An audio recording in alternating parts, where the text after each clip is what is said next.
Welcome to the Imaging Center's animated GIF tutorial. In this video, I will show you how to make simple 2D animations with the iPad application Procreate.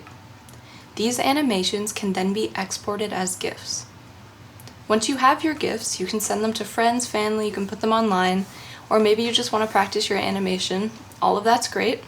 If you don't have Procreate, don't worry. The basic idea of animating with layers can be used with other applications such as Photoshop. In this video, we are going to make a custom canvas size of 1920 by 1400 pixels. The basic idea of using layers to animate is that every layer is a frame in your animation going in a consecutive order, so the first layer is the first frame in your animation. As you can see here, each tennis ball is on its own layer. If we exported this canvas as an image, what we would get is a static picture of all the tennis balls together. But if we exported it as a video, what we would get is a tennis ball that appears to be bouncing across the page.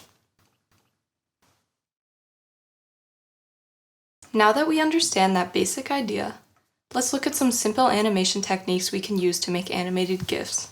The first technique I want to show you is just using the transform tool to animate. So here I have a drawing of a hand that I want to make wave. To do so, I'm going to duplicate my first layer, and then I'm going to turn down the opacity on that layer. What this is doing is simulating an onion skin. Onion skins, which are very common in animation, show you previous and future frames so that you can more accurately work on your current frame. So now that I've created my onion skin, I'm going to transform my duplicated layer by pressing the arrow icon on the top left of my screen. Now I can move my layer anywhere I want, and I can still see the placement of the original hand or the first frame of my animation. I'm going to continue to duplicate and transform layers until I have a full waving movement. When finished, it's important to turn the opacity back up to 100% on all the layers. When exporting, select the Animated GIF option.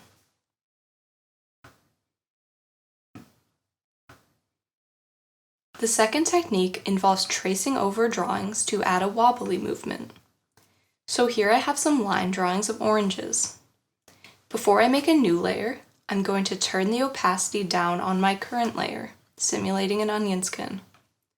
Now when I make a new layer, I will be able to trace over my previous drawings. So on my new blank layer, I'm going to redraw the oranges.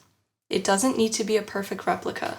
In fact, the more variations in the lines will add more movement to the animation. For this technique, you may only want one onion skin visible.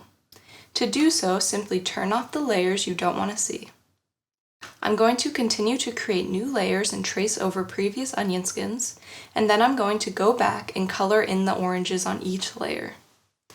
Once again, don't forget to turn your opacity back up to 100%, and if you turned off layers, turn them back on before you export. Now I want to show you how we can use groups while animating with layers. When you create a layer group, the group acts as one frame in your animation. Here I have a candle. As of now, the body, the flame, and the wick are all separate frames, but when I put them into a group, they become one frame. For this animation, I only want the flame to move. I'm going to duplicate the current group and then turn it off. Now I'm going to erase the flame layer in my duplicated group and redraw it, similar to our last animation technique. Then I will repeat these steps a few times. Since I'm not changing the candle's body or the wick, these aspects of the animation will stay static while the flame appears to move. So now that we know how to create 2D animations with layers, let's look at Procreate's Animation Assist feature. To turn on Animation Assist, go to the wrench icon in the top left-hand corner of your screen. Click on the Canvas section, and from here, just toggle on Animation Assist. Right away, you'll see a new timeline panel on your screen. This timeline is just a more convenient way to see your layers. Here you can easily press play or pause to view your animation. The Animation Assist feature will automatically create onion skins for you, and under Settings, you can control the quantity and opacity of your onion skins. If you turn on Color Secondary Frames, then all the onion skins from the past will be red, and the ones from the future will be green. Now that you have a basic understanding on how to animate with layers, you can start making and sending your own GIFs. When exporting, simply choose the animated GIF option. From there, you can save, send, or share your work.